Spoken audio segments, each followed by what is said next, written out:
If it's a couple of rows of Dell-branded monitors, tiny headphones that barely fit your head, mice that might as well be actual mice because these things absolutely carry diseases, it's gotta be the school computer lab. Most schools have them, especially elementary schools, which makes sense. In the modern day, it's probably for the best that these kids know at least something about computers. I have experience with these. If memory serves, roughly every other day in elementary school we had our computer lab class where we'd mosey on down to the lab and do various things with the computers. A lot of the time these things weren't exactly the most thrilling, studying whatever we were doing in class, iReady, Alex, fun stuff. But that didn't mean that the lab was exclusively boring. If we had an indoor recess or finished our work early, oh boy, we had a whole suite of websites alongside some desktop stuff at our disposal for entertainment, most of which I carry a lot of nostalgia for. I haven't used some of these websites in a decade or more, so I'm curious to see how they've changed and how some of the games have held up.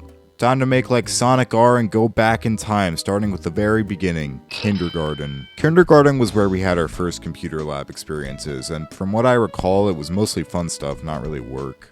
A standout memory for me was one Clifford the Big Red Dog Thinking Adventures. You know Clifford, of course you do. Massive, canine, unforgettable. So unforgettable they made a children's PC game out of him. I have some vague memories of Clifford the Big Red Dog. I think I watched the cartoon on PBS Kids when I was little. I probably read some of the books as well. And I'm aware that they made a theatrical live-action movie a couple of years back.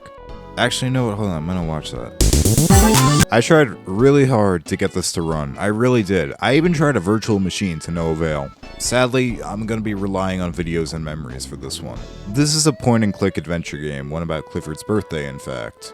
We need to take Clifford to the dog groomer for a haircut and a bath. Clean up the backyard for the party. By digging it up? Get Clifford a birthday cake. Emily Elizabeth, are you aware of the incompatibilities between the human and canine diets? Do I need to call PETA? Similar to a lot of point-and-click PC games of this generation, you can click on random stuff on each screen to make them do random stuff. That's fun. I like that. Why did we stop making these games? There you are! Goodbye. Pretty standard stuff here, clicking on things, playing little minigames. It's a children's PC game, what were you expecting? We're looking for a package. Sorry, Emily Elizabeth. All of the packages have already been delivered or picked up today. God damn it! That's the Bleakman. I've been trying to figure out how this works perspective-wise for the last 10 minutes. Wow, that sure is a big pool. It looks like a pretty average-sized pool to me. It's just a charming point-and-click, a source of some nice memories for sure, but I don't think it's going to be winning Game of the Year anytime soon.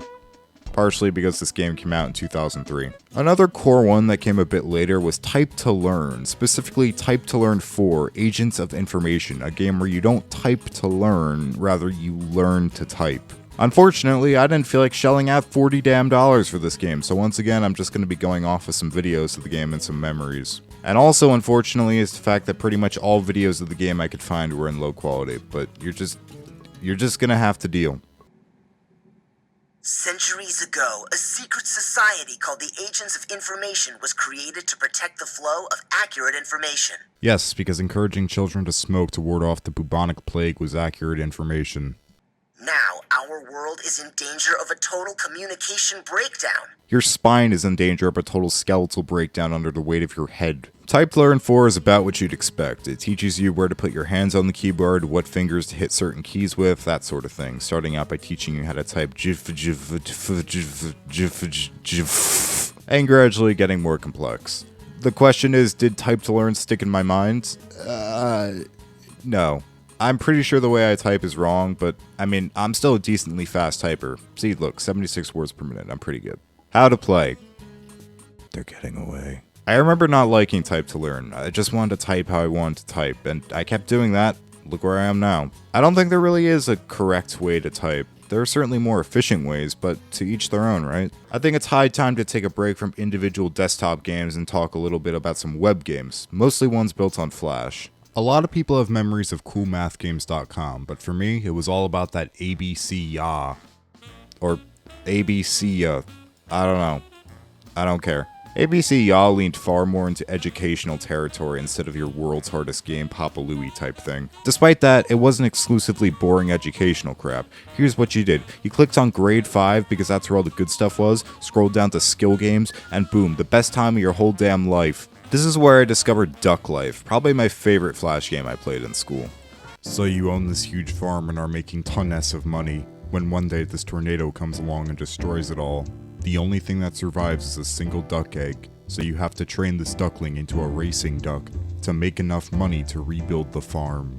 Ow, my emotions! You don't really race yourself in Duck Life. Instead, you play various training minigames to level up your duck and earn coins to feed it more food. You improve its stamina, speed, flight, etc. Once you play an actual race, you just sit back and watch your duck. It's pretty shallow overall, but I mean, it's a Flash game, it's not meant to be that deep, and the loop of training your duck can get kind of addictive over time. Also, Duck Life doesn't save your progress, so you better believe that I felt like the most powerful fucker in the world the day I completed Duck Life in one computer lab period. I mostly played the original Duck Life, but I do recall some brief forays into Duck Life 2 and 5.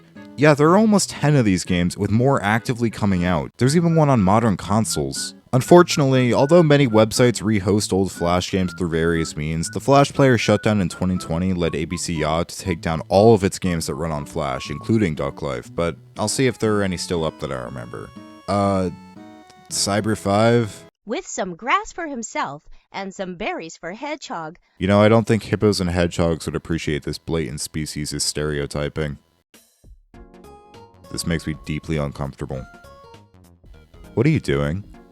Hey guys, solved my secret message. I think a lot of the games I would have played have either been removed, or I just don't remember them, because I'm not really seeing anything familiar here. Probably more so the latter, because I'm looking at an archive version of the site from 2015 and still nothing's jumping out at me. Except Andy's Golf. Who could forget Andy? You remember the I Spy books? Pretty standard hidden object puzzles, fun enough, and perfect for a PC game. They made quite a few I Spy games actually, and I do remember playing one of them way back in kindergarten. I'm not entirely sure, but I think it was I Spy Fantasy. I remember there being a space-themed level, and look, there it is. This game's got a really kind of eerie feel to it, probably partially due to the strange backgrounds. I feel like I'm gonna get shanked here. There are two ways to play an I Spy game. Actually try to find the objects, or just click everywhere. You'll win either way. Okay, this next one just popped into my head for the first time in years. Mathosaurus 2. I have a very particular memory with this game. I remember being on the screen with cupcakes and just like clicking in the same spot for no reason multiple times, and the screen just went black with a little pixelated flame icon in the middle. I don't know what it meant, but it sure as hell stuck with me. This game borderline doesn't exist. I can find a couple of screenshots of this game, but absolutely zero videos, not a single mention on YouTube, and I sure as hell can't find the game itself. I did find this listing on eBay for Mathosaurus Dino Sets 1 through 3, which, well, I can't find anything mentioning a dino set in any of the screenshots I found, but judging by the copyright date and publisher name, Microgram Software, I think this is most likely the game. And the listing sold 2 days before I found it. Then I found two other listings, one for a Dino Set 2 and one for a Dino Set 3. Neither of them have photos. Cool. I found a t-shirt.